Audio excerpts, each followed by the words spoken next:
ವಿಜಯ ಕರ್ನಾಟಕ ವೀಕ್ಷಕರಿಗೆ ಸ್ವಾಗತ. ನಾನು ಶಂಕರ ಹೆತ್ತು. ಕರ್ನಾಟಕಕ್ಕೆ ಶೀಘ್ರದಲ್ಲಿ 14 ಮೆಮು ರೈಲು, ಕರಾವಳಿಗೆ ಮತ್ತೊಂದು ವಂದೇ ಭಾರತ್. ರಾಜ್ಯದ ಸಣ್ಣ ನಗರಗಳು ಮತ್ತು ಪಟ್ಟಣಗಳ ನಡುವೆ ಪ್ರಯಾಣಿಸುವ ಜನಸಾಮಾನ್ಯರಿಗೆ ನೈಋತ್ಯ ರೈಲ್ವೆ ಹೊಸ ವರ್ಷದ ಉಡುಗೊರೆ ನೀಡಲು ಮುಂದಾಗಿದೆ. ಬಹುದಿನಗಳ ಬೇಡಿಕೆಯಾಗಿದ್ದ ಮೆಮು ರೈಲುಗಳ ಸಂಚಾರವನ್ನ ವಿಸ್ತರಿಸಲು ರೈಲ್ವೆ ಇಲಾಖೆ ಈಗ ಮಹತ್ವದ ನಿರ್ಧಾರಗಳನ್ನು ಕೈಗೊಂಡಿದೆ. ಒಟ್ಟು 14 ಪ್ರಮುಖ ಮಾರ್ಗಗಳಲ್ಲಿ ಮೆಮು ರೈಲುಗಳನ್ನು ಓಡಿಸಲು ಪ್ರಸ್ತಾವನೆ ಸಿದ್ಧವಾಗಿದ್ದು, ಇದು ಉತ್ತರ ಕರ್ನಾಟಕ ಹಾಗೂ ಹಳೆ ಮೈಸೂರು ಭಾಗದ ಪ್ರಯಾಣಿಕರಿಗೆ ದೊಡ್ಡ ಮಟ್ಟದ ಅನುಕೂಲವನ್ನ ಕಲ್ಪಿಸಲಿದೆ.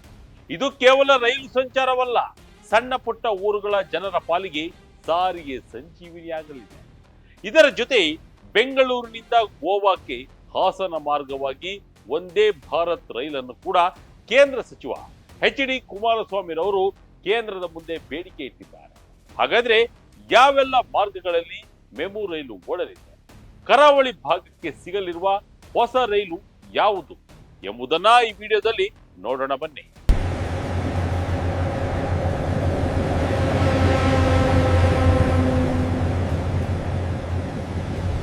ಹೌದು, ಕೇಂದ್ರ ಸಚಿವ ಪ್ರಹ್ಲಾದ್ ಜೋಶಿರವರು ಇತ್ತೀಚೆಗೆ ರೈಲ್ವೆ ಸಚಿವ ಅಶ್ವಿನಿ ವೈಷ್ಣವರನ್ನ ಭೇಟಿ ಮಾಡಿ ಈ ಭಾಗದ ರೈಲ್ವೆ ಸಮಸ್ಯೆಗಳ ಬಗ್ಗೆ ಸುದೀರ್ಘ ಚರ್ಚೆಯನ್ನು ನಡೆಸಿದರು. ಇದೇ ವೇಳೆ ಮೆಮು ರೈಲುಗಳ ಬಗ್ಗೆಯೂ ಪ್ರಸ್ತಾಪಿಸಲಾಗಿದೆ. ವಿಶೇಷವಾಗಿ ಸಣ್ಣ ನಿಲ್ದಾಣಗಳಲ್ಲಿ ಎಕ್ಸ್ಪ್ರೆಸ್ ರೈಲುಗಳು ನಿಲುಗಡೆ ನೀಡುತ್ತಿಲ್ಲ ಎಂಬ ದೂರಿನ ಹಿನ್ನೆಲೆಯಲ್ಲಿ ಕನಿಷ್ಠ 10 ಹೊಸ ಮೆಮು ರೈಲುಗಳನ್ನು ಒದಗಿಸುವಂತೆ ಅವರು ಮನವಿ ಮಾಡಿದ್ದರು.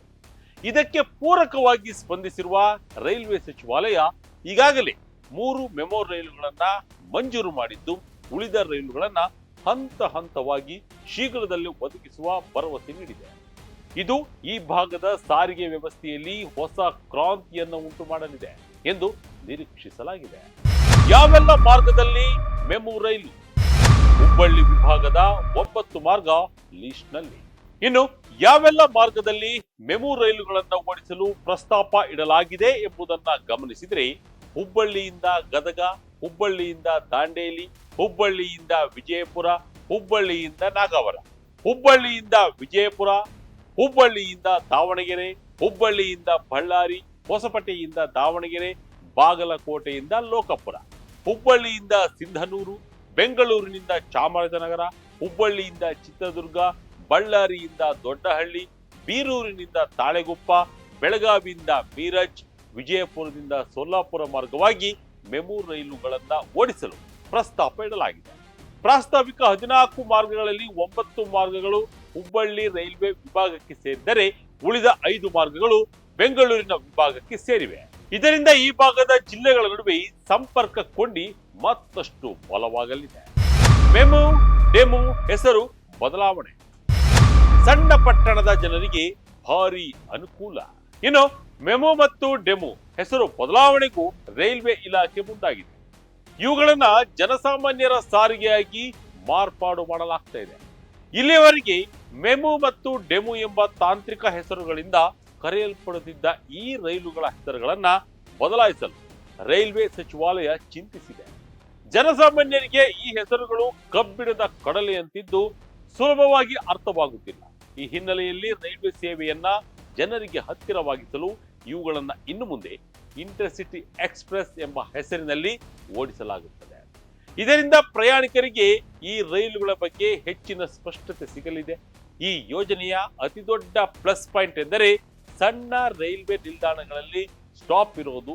ಹೆಬ್ಬೂರು, ಅಣ್ಣಿಗೇರಿ, ಹುಲಕೋಟೆ, ಅಳ್ನಾವರದಂತಹ ಸಣ್ಣ ಪುಟ್ಟ ಊರುಗಳ ಜನರಿಗೆ ಎಕ್ಸ್ಪ್ರೆಸ್ ರೈಲುಗಳ ಸೌಲಭ್ಯ ಸಿಗುತ್ತಿರಲಿಲ್ಲ. ಈಗ ಮೆಮು ರೈಲುಗಳು ಪ್ರತಿ ನಿಲ್ದಾಣದಲ್ಲೂ ನಿಲ್ಲುವುದರಿಂದ ರೈತರು, ಸಣ್ಣ ವ್ಯಾಪಾರಿಗಳು, ವಿದ್ಯಾರ್ಥಿಗಳು ಮತ್ತು ದಿನನಿತ್ಯದ ಕೆಲಸಕ್ಕೆ ಹೋಗುವ ನೌಕರರಿಗೆ ಇದು ಸಂಜೀವಿನಿಯಾಗಿದೆ. ಎಕ್ಸ್ಪ್ರೆಸ್ ರೈಲುಗಳು ಕಡಿಮೆ ಕಡೆ ನಿಲ್ಲುವುದರಿಂದ ಅವುಗಳ ವೇಗ ಹೆಚ್ಚಲಿದೆ ಮತ್ತು ಮೆಮು ರೈಲುಗಳು ಸ್ಥಳೀಯ ಸಂಚಾರವನ್ನ ಸುಲಭಗೊಳಿಸಲಿವೆ. ಏನಿದು ಮೆಮು ರೈಲು ವಿಶೇಷತೆ? ಏನಿದು ಪುಷ್ ಪುಲ್ ಟೆಕ್ನಾಲಜಿ? ಮೆಮು ರೈಲುಗಳ ವಿಶೇಷತೆಗಳನ್ನು ನೋಡಿದ್ರೆ, ಪ್ರಯಾಣಿಕರ ದಟ್ಟಣೆಗೆ ಅನುಗುಣವಾಗಿ ಈ ರೈಲುಗಳಲ್ಲಿ 4, 8, 12 ಅಥವಾ ಗರಿಷ್ಠ 16 ಬೋಗಿಗಳನ್ನು ಅಳವಡಿಸಲು ಅವಕಾಶವಿದೆ. ಸಾಮಾನ್ಯವಾಗಿ 80 ಕಿಲೋಮೀಟರ್ ಇಂದ 200 ಕಿಲೋಮೀಟರ್ ಅಂತರದ ನಗರಗಳ ನಡುವೆ ಈ ರೈಲುಗಳು ಸಂಚಾರ ಮಾಡುತ್ತವೆ. ರೈಲಿನ ಎರಡೂ ತುದಿಗಳಲ್ಲಿ ಲೋಕೋ ಇಂಜಿನ್ಗಳನ್ನ ಅಳವಡಿಸಲಾಗಿರುತ್ತದೆ.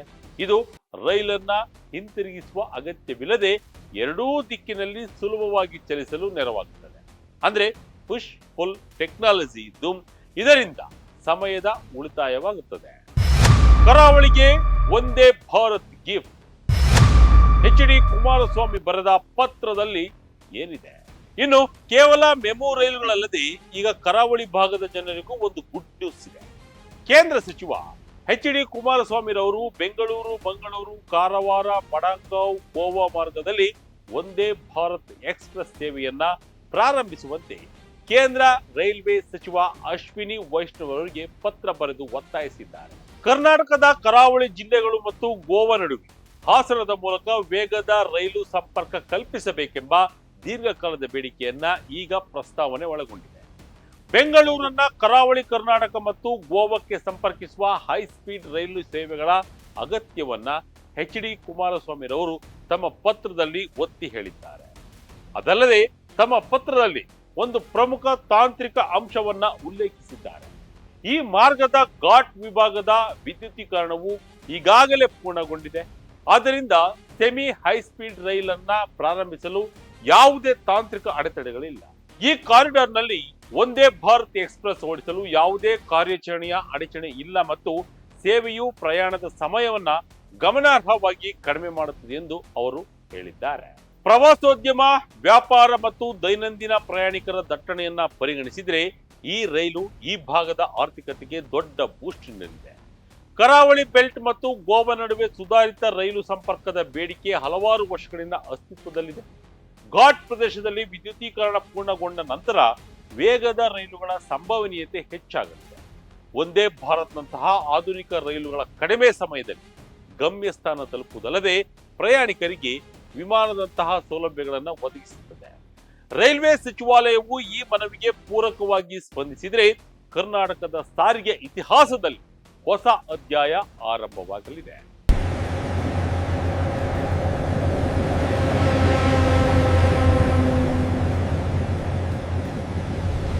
ಒಟ್ಟಿನಲ್ಲಿ ಈ ಹೊಸ ಮೆಮು ರೈಲುಗಳ ಸಂಚಾರ ಮತ್ತು ಪ್ರಸ್ತಾವಿತ ಒಂದೇ ಭಾರತ್ ರೈಲು ಕರ್ನಾಟಕದ ಸಾರಿಗೆ ಕ್ಷೇತ್ರದಲ್ಲಿ ಮಹತ್ವದ ಬದಲಾವಣೆ ತರಲಿದೆ. ಪ್ರಾದೇಶಿಕ ಬ್ಯಾಲೆನ್ಸ್ ಕಾಯ್ದುಕೊಳ್ಳಲು ಮತ್ತು ಸಣ್ಣ ನಗರಗಳ ಆರ್ಥಿಕ ಚಟುವಟಿಕೆಗಳಿಗೆ ವೇಗ ನೀಡಲು ಈ ರೈಲುಗಳು ಪೂರಕವಾಗಿವೆ.